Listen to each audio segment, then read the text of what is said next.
Ahoy, laddies! Welcome back to the Thrash Maniac 99 YouTube channel, and we are here to review the brand new studio release from Scottish folk and power metal masters, Alestorm, with 7th RUM of a 7th RUM. Are you guys getting tired of hearing me talk like this? Because I am too. Anyways. All kidding aside, yes, I am here to review the latest offering from Alestorm. Yeah, Scottish folk power metal, whatever you want to call them. I guess they call themselves pirate metal, even though pirate metal, just like gent and Viking metal, it doesn't exist as a genre. So, but I digress there. But yeah, Alestorm formed back in the early 2000s out of Scotland with one to embrace pirate-themed songs, and have built quite a following ever since they really formed, and really picked up the pace with that album Back Through Time in 2011, which also featured one of my favorite cover songs of all time, where they covered You Are a Pirate from one of my favorite shows as a 9-year-old, Lazy Town. So, or 10-year-old, but yeah, they did a cool cover of that, and I became a fan of the band since. While granted, I've never listened to a full-on album from Alestorm. I've listened to songs from albums here and there, and I liked what I heard. And this is me not being the world's biggest power metal fan, or even folk metal, but when it comes to blending the two with other styles of metal, Alestorm know how to do it well and make them super catchy, very memorable, but with great songwriting. So how does 7th RUM of a 7th RUM stack up? Well, obviously the title is a play on the classic Iron Maiden album 7th Son of a 7th Son. So how does this album stack up? Well, we kick things off with Magellan's Expedition. Big, epic choir to get us started, as it leads into a sweet gallop with riffs and the hurdy-gurdy. And the hurdy-gurdy is going to be heard quite a bit during, especially the first half. Like, this album almost kind of balances between, like, the two halves. Like, the first half, you're going to hear more of the hurdy-gurdy going, and then we'll get to the second half when we get to it. But the hurdy-gurdy and these riffs and a nice gallop kind of Iron Maiden and almost Overkill-esque. Like, it's gallopy, it's thrashy, and even the riffs kind of have a bit of like that thrash exterior to it. The verses keep those riffs going, and the vocals get really gritty. Like Christopher's vocals, he's kind of going all over the place to sound like a pirate, but also try and make it sound a little bit melodic. And then the choruses bring back the choir to present those epic feels that you would get in folk and power metal or something along those epic lines. Even some groove is kind of being showcased prior to the second verse, and then we get some tasty leads coming in on the bridge to present some classic metal flair before the hurdy-gurdy gets a solo, which was super cool. The Battle of Cape Fear River, much more aggressive beginning here with the guitars before things turn melodic and back to that like Iron Maiden thrash gallop almost.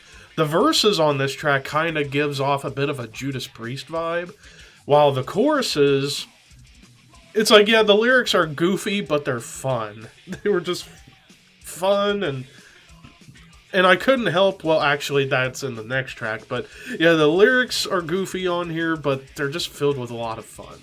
The riffs, on the other hand, on this track kind of feel like an amalgamation of Iron Maiden, Judas Priest, and Metallica, which, again, kind of mixes in a little bit of thrash, a little bit of classic metal, and even the hurdy-gurdy gets another cool lead section that kind of goes in tandem with a cool melodic guitar line.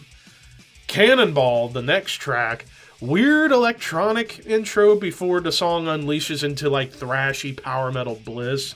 The riff that follows gets chunky, leading into some fun verses. The chorus here, especially this chorus, made me smirk and giggle because it's just fucking hilarious, and it's full of energy. And even towards the end of the song, you get a riff and beat that almost kind of reminded me of something Peter Gabriel would have done in the 80s. Almost like Sledgehammer, but more metal. Don't believe me? Listen to the ending of this song and you might get it.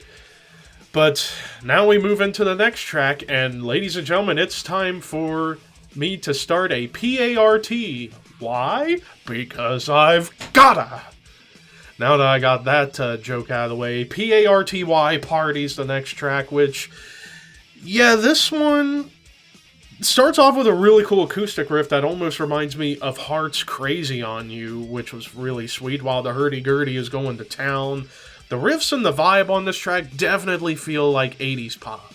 And that's not a bad thing, because I love 80s pop. And that vibe continues through the verses, while the chorus is a strange chorus. Like, it starts off with a really cool Iron Maiden gallop with the riffs, before it gets into U-G-L-Y, you ain't got no alibi. She ugly, she ugly. You'll understand what I mean when you listen to that chorus. But thankfully after that, more great guitar work comes in to save the day. Under Blackened Banners, which is a really unique track because it starts off with more of those electronic parts to build up towards the guitars kind of gradually entering the fray, into some sweet melodic lines, entering the verses. The riffing that we get here almost feels like melodic death metal-esque, like with the riffing. Like, it's a little more aggressive, but maintaining some form of melody to it. Epic progressions leading towards a memorable and anthemic chorus. And then this is where the second half really starts to kind of move away from the hurdy-gurdy and bringing in more violins and keyboards into the fold. And the violin part that we get here before the second chorus plays along with the guitars tastefully well.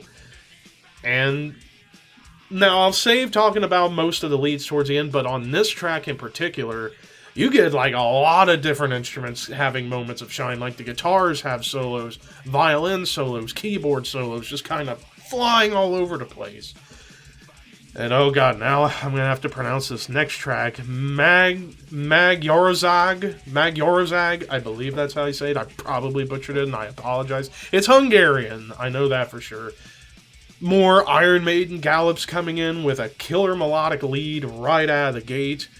The hurdy-gurdy comes back, I think, for the last time on this album, and it returns to bring us into the verses. And the chorus here, I believe the language done is Hungarian, which was unique, but it definitely kept an anthemic feel to it.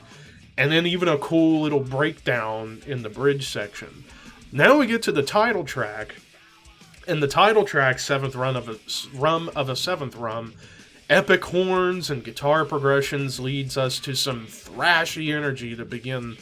And the verses keep that thrashing energy continuing throughout, and that energy even carries over into the choruses, while getting more epic as it goes along. And the riff work here definitely kind of harkens back a little bit to like Modern Testament for me. Like the riff work definitely feels like something like Eric Peterson would do if he were writing like a aggressive power metal track. And I'll talk more about the lead when I talk about the leads as a whole.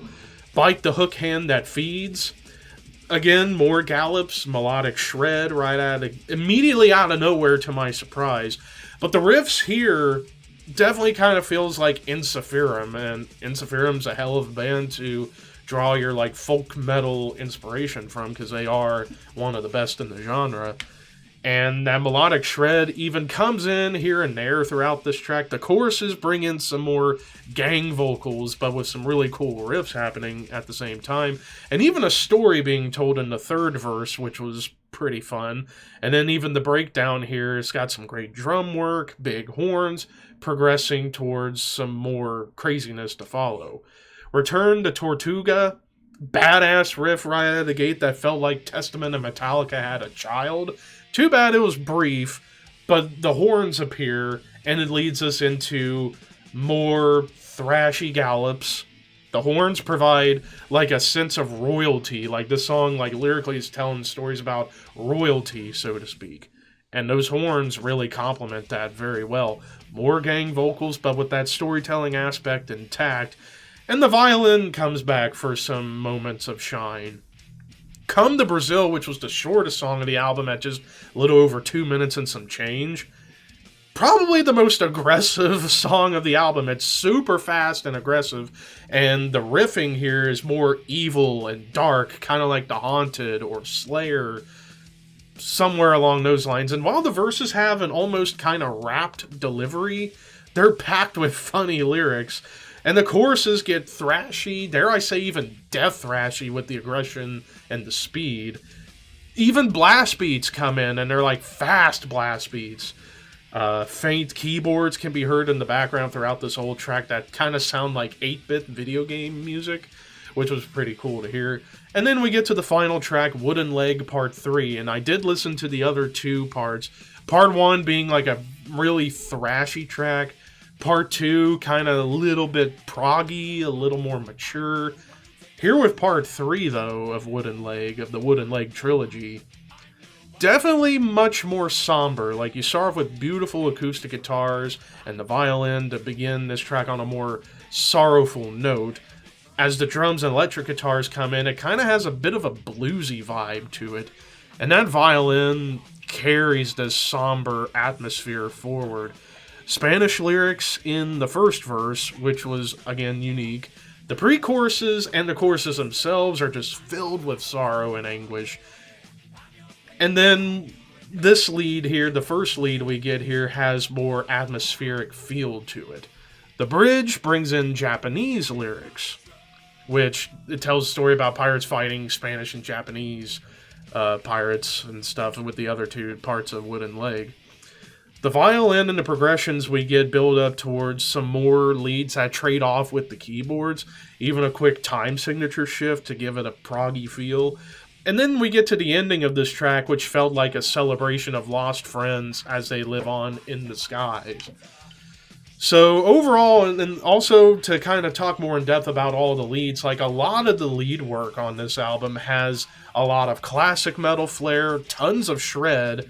But the one lead that I think really stood out to me the most was Bite the Hook Hand That Feeds. That lead was melodic, but there was some really cool sweeps going on, and they didn't feel sloppy. They were well performed, if you ask me. But pretty much all these leads, they are packed with shred, melody, almost feeling like a heroic moment in time with a lot of the lead work. So great lead work all throughout. But another lead that stood out was in the title track. Kind of felt like something you would hear from Alex Skolnick from Testament to a degree. So overall, there's a lot going on here. Like, it's got a lot of thrashy energy, it's got that folky vibe, those epic power metal moments, even a little bit of death metal at times, more particularly in Come to Brazil with the aggression that it shows. Yeah, some people look at Alestorm as a cheesy, goofy band, but at the same time, what's wrong with having fun with metal? Like, this is part of the reason why I feel like a lot of metal elitists take things way too serious and kind of like to shit on this band because it's like, oh, it's not serious enough, they're too goofy, they're too happy. It's like, we need to be serious, like, And I say to them, people, fucking stop. Let these guys have a career and let them have fun. It's fun. It's great to bring fun to metal. And Alestorm's one of those bands I look to for fun. Same with like Psycho Stick or any bands that implement a comedic vibe to their music. Alestorm's no different in that. Though they can tell you some sad stories, especially with Wooden Leg Part 3 here, but are able to make you enjoy yourself as you listen to it. So overall, call me crazy if you want. I fucking love this album because it was fun, it was catchy, there was a lot of different stuff going on, lots of nods to classic metal, to thrash, to classic power metal, even a little bit of death metal at times, 80s pop. Like, it's just all-encompassing of a lot of different things. I'm going to give this one a 9 out of 10. I thought this was a great album, and I think I might pick this one up and might even get some Alestorm in my collection, because they are a talented band. Even if they are goofy to a lot of people, I like goofiness. And they know how to do it and I'm stumbling my words here. They know how to balance their goofiness with great songwriting. It's not like, say, a band like, what would be a good example, or like of a song, like maybe some of like the goofy Dark Throne songs, like Too Old, Too Cold. It's like the lyrics are goofy, but the music was kind of meh. Here, it's like goofy stuff, but the songwriting was great, I thought. So yeah, 9 out of 10 for 7th Rum of a 7th Rum by Alestorm. But enough from me. What did you guys think of Alestorm's 7th RUM of a 7th RUM? Leave your thoughts in the comments section below. And until next time, hooks high. And I shall see you in your nightmares.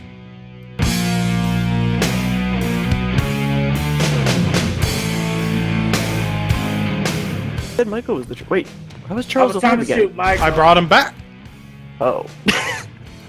Wait, I'm sorry, what? Huh? Seth, I didn't even know I was alive! And you brought him back as an innocent person? He's dead. I thought he was dead. Damn it! Yes, everybody. What happened? Okay, what happened? Okay, let me explain. Why would Charles survive? Hold on, let me explain. So Charles was shooting at me. I killed him, and I bought the defibrillator, and I brought him back. But Seth killed him. Again. Seth killed him, and then I killed Seth. To be fair,